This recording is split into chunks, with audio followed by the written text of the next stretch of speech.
How's it going, everyone? It's Sam. What crypto czar David Sachs, Trump's his crypto czar that he picked, just said is forcing down the market. Bitcoin fell from 101,000 down to 98,000, and it's still moving down. I want to go through exactly what he said, why this is disappointing the market, why this is actually good for the market long term, but why there's this kind of short term pessimism behind what was just said. If you don't mind, hit subscribe, turn on the bell notification underneath the video so you can see future videos just like this. If you want to trade crypto, there are links underneath the video to BTCC and to WEEX. You can start trading in just a few minutes. You don't need a KYC. You don't need a VPN. There are also links to some other exchanges down there as well. But definitely check these out. I think now's a great time to be trading crypto. There's so much volatility. There's so much good news coming out. Now is a great time to be trading. And there are also, there's a lot of altcoins that you can trade as well. You see a lot of volatility right now in altcoins, even more than Bitcoin. So a lot of money to be made. And if you want to check out the Patreon, you can ask us questions in there. You can get exclusive videos. Check that out underneath the video as well. Now, everyone, it seems like in crypto, is waiting for this today. Just yesterday, we heard that David Sachs, Scott, Bozeman, Hill, and Thompson were going to host a press conference on digital assets. These are some of the bigwigs. These are some of the leaders of crypto banking committees, Senate agricultural committees, House Financial Services Committee, that we're all going to meet and have a press conference. Now, I listened to this, and I could tell the market wasn't going to like what they were saying. I was listening to it in the car riding back from somewhere, and yeah, just based on how they were approaching the subject, you could tell that crypto Twitter was not going to be happy. Investors weren't going to be happy, and we saw a dump. And really, there were some heavy expectations, some high expectations. These were the rumors. There's going to be heavy on Bitcoin and timelines. There's going to be discussion of a sovereign wealth fund, timelines laid out for proposed legislation and the Bitcoin strategic reserve. There will be America First rhetoric with the SWF and crypto, and they're reiterating no XRP. Now, in a way, this is what we got. It did hit on some things. Bitcoin was not brought up until the very end. The strategic reserve was not brought up until the very end. 95% of this press conference and of the questions was about stablecoins. The SEC launched its crypto task force website, by the way. So we're seeing changes, but like I said, in this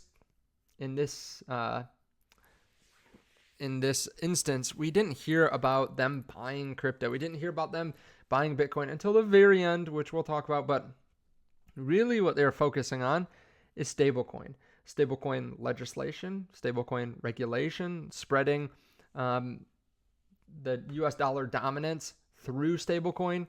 James Van Straten says this was obvious, spreading dollar dominance through stablecoins, inflate the stablecoin supply, which in turn inflates Bitcoin and soaks up liquidity without inflating real world assets. US yields will drop, it spreads the digital dollar globally.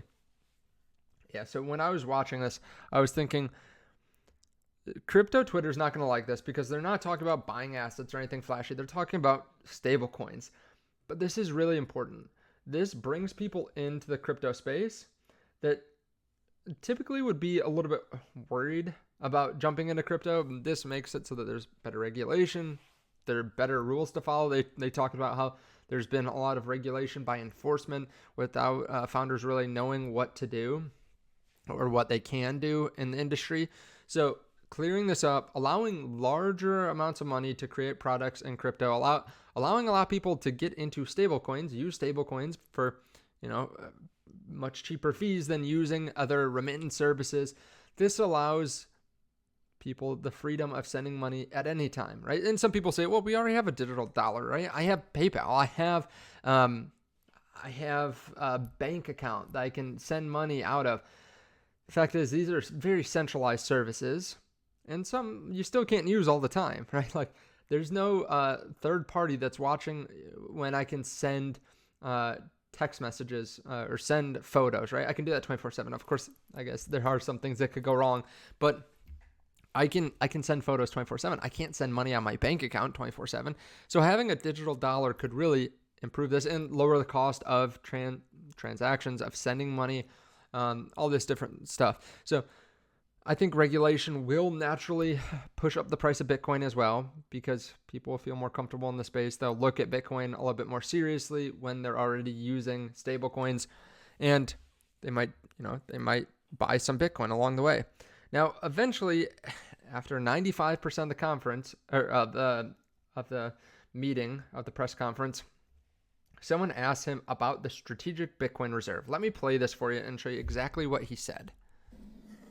So one of the things that the president instructed us to do was to evaluate the idea for a Bitcoin reserve, and so that is one of the things. That's one of the first things we're going to look at as part of the internal working group in the administration. So as soon as we get all that set up, we're still waiting for some cabinet secretaries who are on the working group to get confirmed. So we're still in the very early stages of this.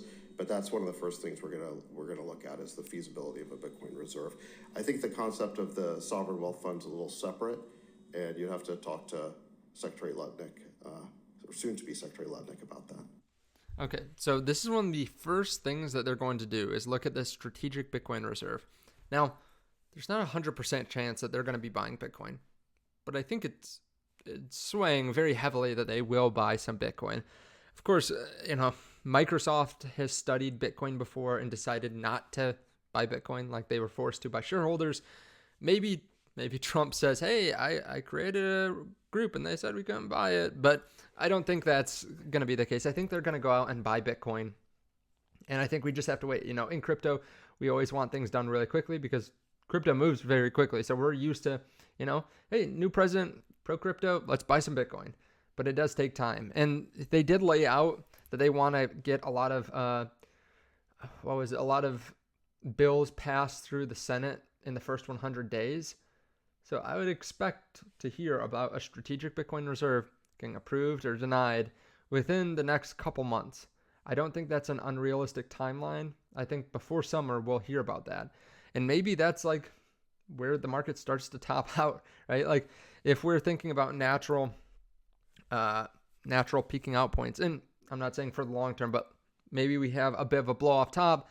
We come down a little bit, calm down over the summer, and then start moving back up in the fall. That's typically what happens. Summers are pretty boring typically, but that would be a pretty realistic timeline for what's to come. We hear about it more and more. Seems like there's more and more positivity around a strategic Bitcoin reserve. We have more and more entities buying Bitcoin. The U.S. announces that they're going to buy Bitcoin for a couple weeks. We spike up in price, and then something breaks. I don't know. Something bad happens. We fall down, consolidate over the summer, and then continue up in the fall. Just some food for thought. Let me know your thoughts on all this underneath the video. To be clear, you don't have to do anything today. Some people are saying, you have to move fast because we're in crypto, right? Time is of the essence. But really what you should be doing is sticking to a plan. Right? If your plan is to dollar cost average, great, continue to do that. If your plan is to shove as much money into Bitcoin as possible before the US buys, okay, well, you have a little bit more time, right? If your plan is to take 90%, put it into crypto, and then 10% into trading, great. Just stick with your plan. You'll probably make good decisions long term if you just stick to a plan and follow through with it. Let me know your thoughts on all this underneath the video. Again, you can trade crypto in case you want to use the links underneath the video. I'll leave them there. You can check out the Patreon. Thank you so much. I appreciate it. Let me know your thoughts about the press conference. Do you think this is good for the long term? Like I said, I think this is very good. I think regulation in the crypto industry is probably good for people. It's good for money flowing in because more people will feel comfortable, but it's not necessarily the flashiest thing. Thank you so much. I appreciate it. I'll see you all in the next one.